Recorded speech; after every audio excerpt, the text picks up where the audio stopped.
The brand new Generation 4 of the Apple iPad Air released a little over a week ago. And in that time, I've used this as my primary productivity, work / creative coordination computer. Man, try saying that. Creative coordination computer, I couldn't even make it twice. So how has this held up? Is this a big enough upgrade over the last model? And is it so good? Is it so good that you should get this over the iPad Pro? Let's find out. That wasn't too bad. What's up, everyone? I'm the Everyday Dad, and if I can figure it out, you can figure it out. So really quickly, if this is your first video that you've ever seen on the iPad Air, let's quickly talk about the price point and some notable specs, because there are a few notable specs in here that are, well, I mean, they're notable, right? I mean, they're good, they're notable. They're notable. The iPad Air comes in two versions, a $599 64GB option and a 256GB storage option for $749. Plus, you can get extra cellular versions for a little bit more money. This new generation does come with a totally new revamped design aesthetic, looking almost exactly like the iPad Pro 11. It does have slightly, and I mean just slightly bigger bezels, but if you don't have the two right next to each other, you wouldn't be able to tell. What if I told you that this was the iPad Pro? It's not, this is the iPad Air, but wouldn't that have been funny if you couldn't have told the difference? This display is a 10.9-inch fully laminated liquid retina display that can go up to 500 nits of brightness. What is a nit? It's a measure of brightness. Now you know. Knowledge. You can tell the Sunday videos because I'm all hopped up on caffeine. This panel refreshes at 60 Hz, but it does have the P3 color accuracy and it looks straight up fantastic. Another big thing this newest Air brings is another borrowed feature from the iPad Pro line, and that's the Usbc connection. Let's be honest with each other. Come here. Everything needs to have USB-C on it. That's a platform. I'm so passionate about this that I could run for political office with just that. That's my stump speech. USB-C for everybody. This is important. It gives you some serious capabilities that we'll go into a little more in depth later in the video, but suffice to say, it's awesome. It's great. Go to a thesaurus, look up awesome. All of those words, that's what this is. The next headlining feature on this tiny monster tablet is what is actually powering it. The iPad Air 4 is the first tablet from Apple that has the A14 Bionic processor inside of it. And basically, it's one of the most powerful chips on the market today. And I don't mean powerful for a tablet or powerful for a phone. I just mean one of the most powerful on the market today. It's got a 6-core CPU and a 4-core GPU. And again, much like we said with USB-C, on the power side, we'll talk about that a little more in a couple of minutes. Lastly, and all of the features you might be wondering about, Gary, this has the design of the new iPad Pro, but you didn't mention anything about Face ID. How am I supposed to unlock this tablet? Well, thanks, other Gary. My wife is always like, who are you talking to down there? Another cool thing about this specific iPad is that it has Touch ID without needing those huge bezels on the front to house a home button. Obviously, there is no home button here. This has a brand new sensor built into the lock button on top. See that? It's a little bit darker right there.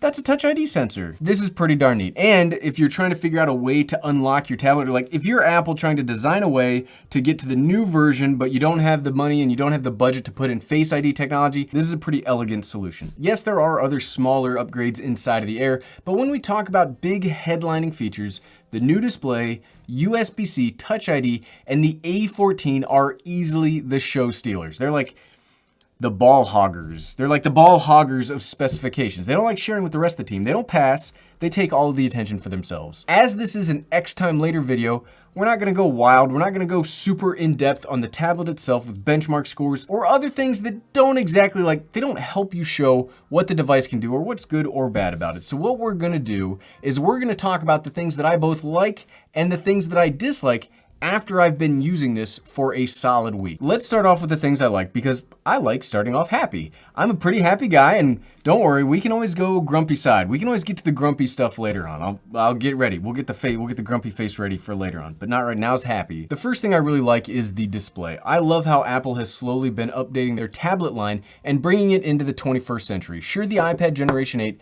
is a darn powerful and well-priced machine in its own right, but those bezels and the rounded edges, they look old and they look out of date, especially when you compare it to what else is on the market. The new iPads, I mean, they look fantastic. And something that I'm really happy about with this display is they weren't afraid to make this look too much like the iPad Pro. If you saw these, like I said in the beginning, if you saw these one at a time, it would be really hard to tell which one was which. Companies generally like to differentiate and segment their product lines to make sure that they don't cannibalize one with the other. Because why buy the higher end if you can get the same or better performance for less money? That sounds like a pretty obvious way for the consumer to say, I'm just gonna buy the cheaper one. And sometimes when companies segment like that, it causes them to do some really weird things and limit their devices for no other reason than to push us into the higher end models. And that's something Apple could have absolutely done here. They already have the iPad Pro, they already have a second generation of it. There are some of those for sale, or you can find them for budget. So they could have kept us in the older designs here and updated everything else inside of it to make sure that the iPad Pro was set higher and that we would have to go out and buy it. But they didn't. Sure, the iPad Pro does have some better screen technology, but you have to know what you are looking for to see the differences. This display is bright, it's vibrant, very color accurate. It looks so good. If there was one thing to take away from today's video, I want you to imagine how good this screen looks. If you can safely go into an Apple store near you, taking your precautions, go into an Apple store, check out the screen. It will not disappoint you. The next thing that I really like is that USB-C connection. Yes, it means if you have an iPhone, you'll need an additional charging cable, but I think it's worth it. Basically, USB-C straight up gives you more options. Whether we're talking about accessories, speed, data rates, it's superior in every single way. And when you decide that you want to use this iPad for more than just passive consumption, it is great for passive consumption. I watch a lot of stuff on my iPads. USB-C gives you a fantastic way to add more ports and capabilities to this tablet. From dongles to chargers to SD card adapters to monitors to everything. This small change allows for an almost Lego-like way for you to build whatever you want around the iPad. We've shown some of my favorite accessories in videos past, but you can basically you can take this tablet and turn it into anything. Adding on to this is not a whole thing that I like on its own, but a 0.5 amount of thing that I like. The iPad 4 has the same smart connector on the back as the iPad Pro, meaning what this really means is you get my absolute favorite iPad accessory. Okay, Gary, let's be honest with ourselves. Probably my favorite accessory of all time. You get the Magic Keyboard. This will change how you use an iPad. And you can use the exact same Magic Keyboard from the iPad Pro. This is the one that I use with my 11-inch iPad Pro. And I get it. 100% at $299. This is a crazy expensive accessory for a tablet that potentially only costs $599. But I do think, I wouldn't say it if I didn't mean it. I do think that if you want to get work done with any iPad, this is the best option. Look at all this together. Look at that. It's a notebook that has the functionality of just like the internet. It's so good. That doesn't mean it's the only option though. You can do roughly the same thing for far less with a stand, a keyboard, a mouse. You can spend like 20, 30 bucks tops and get the same functionality. But it's nicer when it's all in one. And this thing, the coolest thing about the Magic Keyboard is its lap ability. Like this works in a lap really well. When we lump all of this together, I just really like how the iPad Air handles accessory. It has an almost unlimited options for them.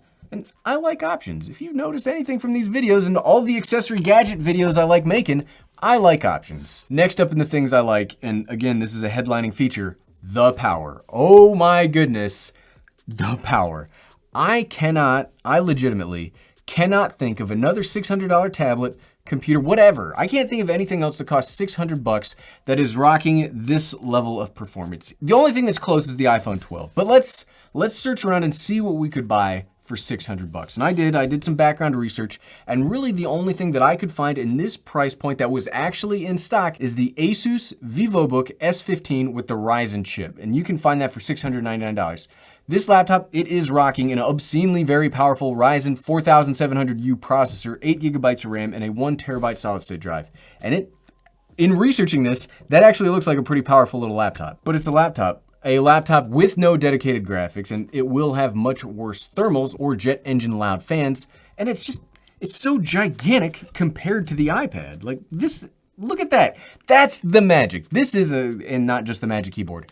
That's the magic of the iPad. They are as powerful or more powerful than actual laptops, actual computers, but in a much much smaller package that is easily, this thing and all of its ilk are easily the best thermally managed devices in all of the technology world. And what's crazy about that is we've got this monster processor in a machine that's hyper specialized to work with its app. So the software in the iPad is laser focused on your app. So this is the fastest single digital tool that I've ever seen. Whatever app you choose to work on will fly.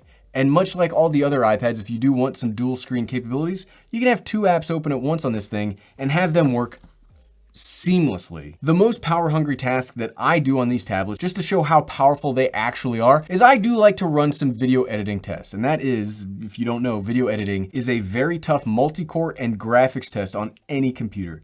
And the iPad Air easily outperforms my much more expensive, bigger, and just a laptop. It's much better than my MacBook Pro 16. This thing handles 4K 10-bit files from my Lumix S5, no problem. And when it came to exporting, it rendered 3 layers of 4K footage in faster than real time to H.264.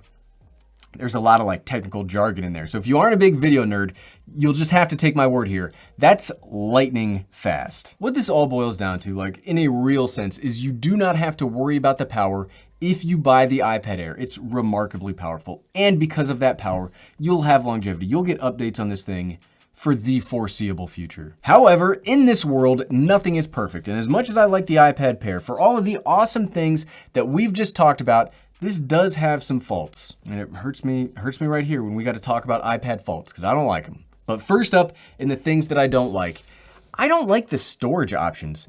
64 gigabytes and 256 gigabytes, those are weird options. And I tried thinking of a better way to say that when I was writing the script for this video. It's just weird. 64 gigabytes of storage for a $600 device, it's too low. I'm a product manager in my day job, so I get that you can't have everything at a certain price point. The display, the processor, the USB-C, and Touch ID sensors, they aren't cheap, and it is a zero-sum game. The tablet has to make money. I get all that. But 64 gigabytes, it just isn't enough for the money they are asking. That would be fine. 64 gigabytes would be fine if this was the $329 iPad Generation 8 base model. For $600, I think we should have 128 gigabytes at the base. We do have to dance around that product segmentation between this and the iPad Pro. You can't exactly offer more power with the same storage for less money if they want to keep selling the Pros. I totally get that. More power to Apple for them to be able to sell what they want to sell, and they are obviously selling a ton of these. It's almost 2021. Anything less than 128 gigabytes better have a roughly $300 price tag. The other thing that I don't like was a shock to me. It was a shock to me because of how much I talked this up before I actually got my hands on it. And you might have noticed that I didn't talk too much about the Touch ID sensor in the things I like, because surprisingly enough, I don't really like the Touch ID sensor all that much. That's not because it doesn't work. It's accurate, it's fast, it functions great. My problem is less about the Touch ID and more that in the way that I use iPads. If I'm looking to verify something or enter a safe password, I don't like having to reach up and touch the top of the iPad to do that. It sounds like a small thing, but it's been driving me crazy all week. And I'll just now, when it comes up to needing to use that, I'll just type in my safe password myself. It takes roughly the same amount of time. Password, Touch ID. It's the same thing. If you are coming from an iPad that only has Touch ID, this might not bother you as much, but I use the iPad Pro all the time as my traditional work tool, and being able to seamlessly verify with my face, it's so awesome. And it's very, very noticeable when it's gone. You don't realize what you have until you don't have it anymore. This isn't just an iPad problem though. This is a similar issue that I have with the MacBooks. They have Touch ID built into their keyboards, but if I have it in desktop mode, I can't really use the Touch ID anymore, and I just need to type everything in normally anyway. So it's a MacBook and an iPad Air problem. Now, what I wish we could do, I don't only complain, I come with solutions. I wish we could get a range of Magic keyboards that have Touch ID built into them, both for regular computers and the iPad Magic Keyboard. I think it would be a better solution overall than either Face ID or device-based Touch ID. And that would save it so that those of us that want that feature could pay for it with the accessory and not necessarily pay for it with the tablet. Those are the only two things that I don't like, and neither of those are deal breakers. The iPad Air is a very capable tablet that can be built into more, and it can do so without breaking much of a sweat. But at the end of the day, so what, right? Is the iPad Air worth buying when the iPad Pro exists? Like we said in the comparison video, if you are looking to spend the least amount of money possible, get the iPad Air for $599. This thing is way more powerful and capable than it has any right to be, and I'm darn impressed. Good job, Apple. But it's not all, I said it was not super seamless, right? But if you are looking for something that is better for work or creative enterprises, I would look for something with more storage. And when we start talking about $799 or $749, the price evaporates as a differentiator. And I do think that if you're gonna spend that money, the iPad Pro has more usability features like Face ID, Pro Motion in its display, better storage options, brighter screen, better speakers. It has the edge over the iPad Air when you start talking similar price points. Though, either is a great option, and what I would do if I were looking for one, I would look for one that has the most amount of storage that you can afford at the least amount of money, right? That's what I would use as the differentiator, the amount of storage you can get for the least amount of money. You won't want for power or performance on either tablet. And if you like this video and you want to see some awesome accessories that you can get for the iPad Air, this guy right here, good news for you, I got a video just for that, and you can find it by clicking right here. Click, click, click, click, click, click, click. Thanks for watching.